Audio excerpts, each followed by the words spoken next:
Afternoon. आज हम लोग हार की जीत कहानी के बारे में पढ़ेंगे। हार की जीत सुदर्शन द्वारा रचित कहानी है। सुदर्शन हिंदी साहित्य के एक मूर्धन्य रचनाकार हैं, जिन्होंने बहुत सारी कहानियाँ लिखी हैं, जिसमें आज हार की जीत कहानी को हम लोग पढ़ेंगे। हार की जीत जो है, इस कहानी के माध्यम से रचनाकार सुदर्शन ने यह बताने की कोशिश की है कि कभी कभी जो व्यक्ति हार जाता है उसकी भी जीत सुनिश्चित हो जाती है। हारने के बाद जीत का मज़ा और दुगना होता है। अर्थात जब किसी मुद्दे पर, किसी खेल में दो प्रतिद्वंदी रहते हैं और इसमें किसी की हार हो जाती है, किसी की जीत हो जाती है, जीत वाले जो हैं अपनी खुशी का इजहार करते हैं, हार वाले अपनी खुशी का इजहार नहीं कर पाते हैं।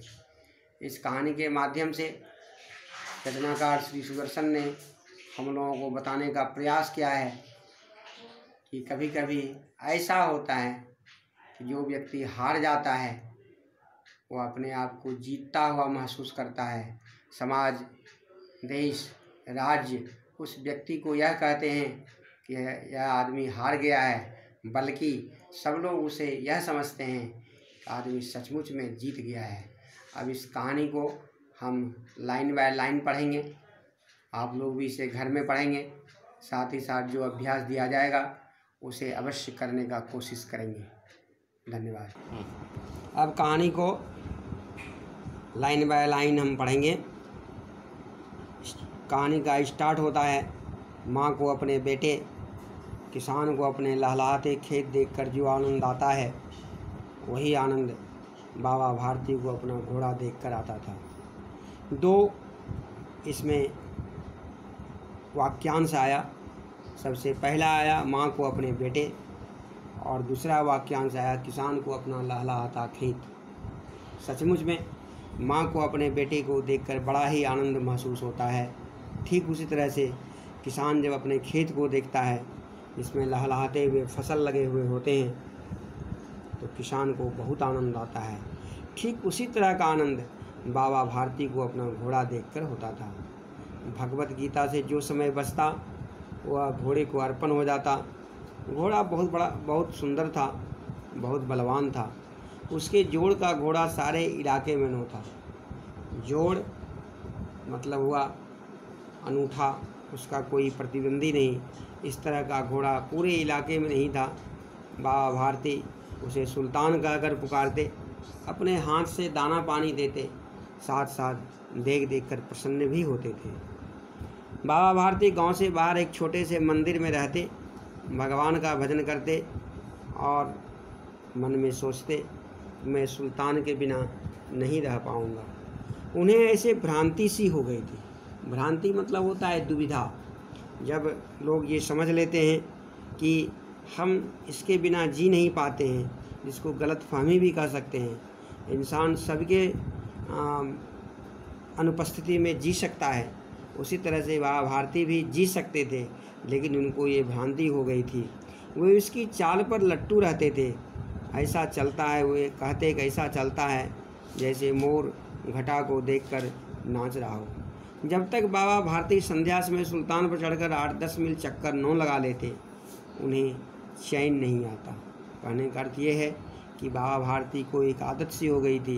जब तक सुल्तान की सवारी करके वो कुछ देर घूम नहीं लेते, तब तक उनको चैन नहीं मिलता, अर्थात वे बेचैन रहते थे। खड़क सिंह उस इलाके का प्रसिद्ध डाकू था। लोग उसका नाम सुनकर कांपते थे। होते होते सुल्तान की कीर्ति उसके कानों तक पहुंच गई। कीर्ति अच्छे कामों की होती है, अतः सुल्तान की कीर्ति भी उनके कानों तक पहुंच गई थी। उनका हृदय भी देखने के लिए अधीर हो उठा। एक दिन दोपहर के समय बाबा भारती के पास पहुंचा, नमस्कार करके बैठ गया। बाबा भारती ने पूछा, खड़क सिंह क्या हाल है? खड़क सिंह ने सिर झुका के उत्तर दिया, आपकी दया है महाराज। कहो इधर कैसे आ गए? सुल्तान की चाह खींच लाई। विचित्र जानवर है, देखोगे तो प्रसन्न हो जाओगे। मैंने भी बड़ी प्रशंसा सुनी है, खड़क सिंह ने नम्रता से जवाब दिया। उसकी चाल तुम्हारा मन मोह लेगी। कहते हैं देखने में भी बड़ा सुंदर है, क्या कहना, जो उसे एक बार देख लेता है उसके हृदय पर उसकी छवि अंकित हो जाती है। छवि मतलब सुंदरता होता है। यहाँ लेखक ये कहना चाहते हैं जब हम किसी अच्छी चीज़, अच्छी वस्तु, अच्छे आदमी से मिल लेते हैं, उनकी छवि हमारे सीने पर, हमारे हृदय में अंकित हो जाती है। इसी प्रकार से खड़ग सिंह को बाबा भारती के घोड़े की छवि अंकित हो चुकी थी। बहुत दिनों से अभिलाषा था, आज उपस्थित हो चुका हूँ। बाबा भारती और खड़ग सिंह अस्तबल में पहुँचे। अस्तबल मतलब होता है जहाँ घोड़े रहते हैं। बाबा ने घोड़ा दिखाया घमंड से, खड़ग सिंह ने घोड़ा देखा आश्चर्य से। घमंड और आश्चर्य दोनों एक अलग अलग चीज़ है। घमंड मतलब होता है किसी चीज़ के बारे में ज़्यादा से ज़्यादा बताना, ज़्यादा से ज़्यादा सोचना, वो घमंड कहलाता है। उसने सहस्त्रों घोड़े देखे थे, परंतु ऐसा बांका घोड़ा उसकी आंखों में कभी न गुजरा था। सोचने लगा, भाग्य की बात है, ऐसा घोड़ा तो खड़ग सिंह के पास होना चाहिए। साधु को इस चीज़ों की क्या ज़रूरत है। खुद कुछ देर तक आश्चर्य चुपचाप खड़ा रहा। इसके पश्चात उसके हृदय में हलचल होने लगा। बालकों की तरह धीरता से बोला, परंतु बाबा जी, इसकी चाल न देखी तो क्या देखी। बाबा भारती भी मनुष्य थे और मनुष्य का ये स्वाभाविक गुण है कि वो किसी वस्तु की, किसी चीज़ की प्रशंसा दूसरे के मुख से सुनने के लिए आतुर रहता है। अतः वे घोड़ा खोलकर बाहर निकल गए। घोड़ा वायु वेग से उड़ने लगा। उसकी चाल देखकर खड़ग सिंह के कलेजे पर सांप लौट गया। सांप लौटना मुहावरा है। सांप लौटना का मुहावरा होता है बहुत ज़्यादा इच्छा होना। वह डाकू था, जो वस्तु उसे पसंद हो जाए उस पर वह अपना अधिकार समझता था। उसके पास बाहुबल थे और आदमी भी थे। जाते जाते बोला, बाबा जी, मैं यह घोड़ा आपके पास न रहने दूंगा। बाहुबल आज के लिए एक प्रचलित शब्द है। बाहुबल मतलब होता है भुजाओं में ताकत। आजकल इसी शब्द को लोग बाहुबली के रूप से प्रयोग करते हैं, जिसके भुजाओं में ज़्यादा ताकत हो, मैन पावर ज़्यादा हो। आजकल इस सेंस में बाहुबली का उपयोग होता है। बाबा भारती डर गए। अब उन्हें रात को नींद नहीं आती। सारी रात अस्तबल को रखवाली में काटने लगे। प्रतिक्षण खड़ग सिंह का भय लगा रहा था, परंतु कई मास बीत गए, वह न आया। यहाँ तक कि बाबा भारती कुछ असावधान हो गए और भय के स्वप्न की भय की तरह मिथ्या समझने लगी। आदमी की यह नियति है, कुछ दिन तक किसी चीज़ पर वो सजग रहता है, लेकिन जब वह समय पुराना हो जाता है, कुछ दिन बीत जाता है, लोग उसे फिर भूल जाते हैं। संध्या का समय था। बाबा भारती सुल्तान की पीठ पर सवार होकर घूमने जा रहे थे। उस समय उनकी आंखों में चमक, मुख पर प्रसन्नता थी। कभी घोड़े के शरीर को देखते, कभी उसके रंग को और कभी मन को। इस तरह से वो मन फूले नहीं समा रहे थे। फूले नहीं समाना एक फिर मुहावरा आ गई। इसका अर्थ होता है बहुत खुश होना। सहसा एक ओर से आवाज़ आई, ओ बाबा, इस कंगले को सुनते जाना। आवाज़ में करुणा थी। बाबा ने घोड़े को रोक लिया। उतर कर देखा, एक अपाहिज वृक्ष की छाया में पड़ा कराह रहा है। बोले, क्यों, तुम्हें क्या कष्ट है।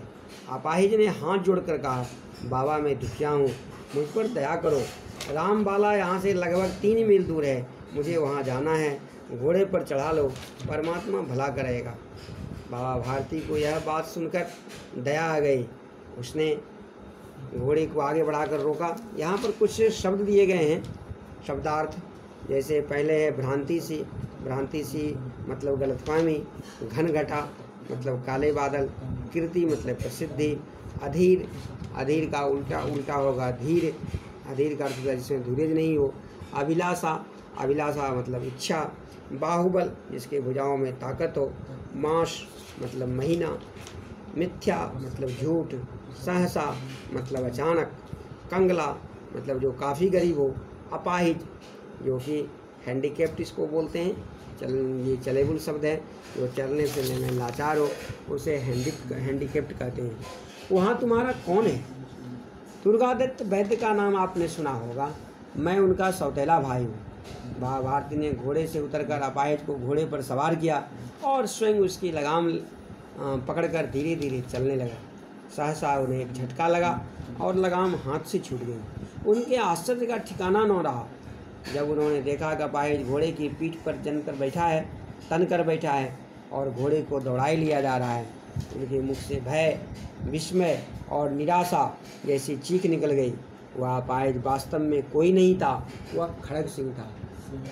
महाभारती यह देखकर आश्चर्य में पड़ गए कि कोई कंगला इस रूप में आकर के, खड़ग सिंह इस रूप में आकर के हमारे घोड़े को ले जाएगा। अब बाकी के पाठ हम लोग दूसरे दिन पढ़ेंगे। अभी जो हार्ड वर्ड बताया गया है उसे वे कॉपी में 3 बार लिखेंगे और साथ साथ उसके याद करने की कोशिश करेंगे। अगला पाठ के आगे का अंश जो है अगले दिन पढ़ाई होगी। धन्यवाद।